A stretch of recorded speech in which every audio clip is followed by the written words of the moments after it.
नमस्कार बंधुरा आमी सुमी आपनारा देखছেন सुमिर रान्नाघर। आजও খাসির মাংসের রেসিপি নিয়ে চলে এলাম। চলুন তাহলে রেসিপিটি শুরু করা যাক। তার আগে আমার রেসিপিটি যদি ভালো লেগে থাকে চ্যানেলটিকে সাবস্ক্রাইব করে পাশে থাকবেন। চলুন তাহলে রেসিপিটি শুরু করা যাক। মাটনটি রান্না করার জন্য একটি কড়া বসিয়ে নিয়েছি। কড়াইটি গরম হয়ে গেছে, একটু তেল দিয়ে দেব। তেলটি গরম হয়ে গেছে, আলুটিকে ভেজে নেব।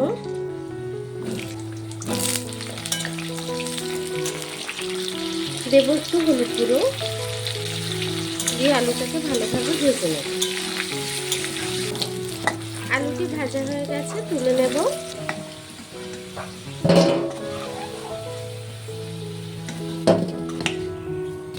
এই তেলের মধ্যে পেঁয়াজ কুচি দিয়ে দেব।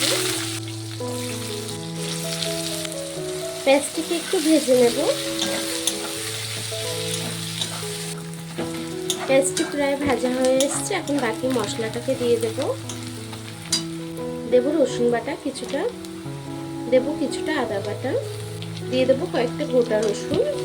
এখন সব কিছুকে সুন্দর করে পেঁয়াজের সাথে রান্না করে নেব কিছুক্ষণ, যতক্ষণ আদা রসুনের কাঁচা গন্ধটা না যাচ্ছে রান্না করে নেব। আদা রসুনের কাঁচা গন্ধটা চলে গেছে, এখন বাকি মশলাটি অ্যাড করব। দিয়ে দেবো জিরে আর গোলমরিচ বাটা, দেব হলুদ গুঁড়ো 1.5 চামচ, দেব স্বাদ মতো নুন, দেব সামান্য একটু জল। এতে গুঁড়ো মশলাটা পুড়বে না, তার জন্য একটু জল দিলাম। এখন সব কিছুকে একসঙ্গে কষিয়ে রান্না করে নেব। ঝাল লঙ্কার গুঁড়োটাকেও দিয়ে দেব। দেব ঝাল লঙ্কার গুঁড়ো, ঝালটা যতটা পছন্দ করেন সেই অনুযায়ী অ্যাড করবেন।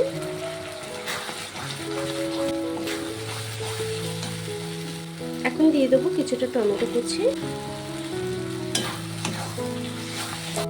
দিয়ে দেবো কিছুটা চুই ঝাল। মশলাটা প্রায় কষানো হয়ে গেছে, এখন আমি দিয়ে দেবো একটু খাসির চর্বি। আমি কিছুটা খাসির চর্বি দিয়ে দেব। কিছুটা খাসির চর্বি দিয়ে দিলাম। চর্বিটাকে দিয়েও একটু রান্না করে নেব। চর্বি দিয়ে মশলাটাকে সুন্দর করে রান্না করে নিয়েছি।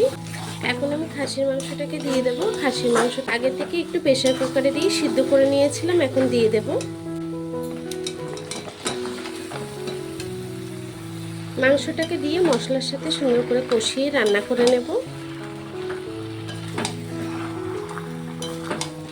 আমার মাংসটা কষানো হয়ে গেছে, এখন ভেজে রাখা আলুটি দিয়ে দেব। মাংসটাকে খুব ভালোভাবে কষিয়ে নিয়েছি। আলুটাকে দিয়েও একদমই আমি কষিয়ে নেব। আলুটিকে দিয়েও একটু কষিয়ে রান্না করে নিয়েছি, এখন আমি জল দিয়ে দেব।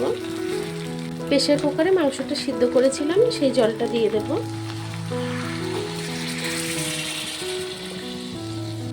জলটাকে দিয়ে একটু নেড়ে চেড়ে দেবো তরকারিটি।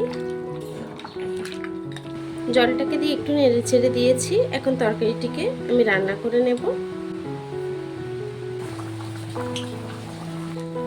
দেখুন আমার মাটনটি কিন্তু রান্না হয়ে গেছে, ঝোলটাও টেনে এসছে, একটু মাখা মাখায় নামাবো। আমার খাসির মাংসটি রান্না হয়ে গেছে, এখন গ্যাসটিকে বন্ধ করে দেব। এখন তরকারিটিকে নামিয়ে নেব।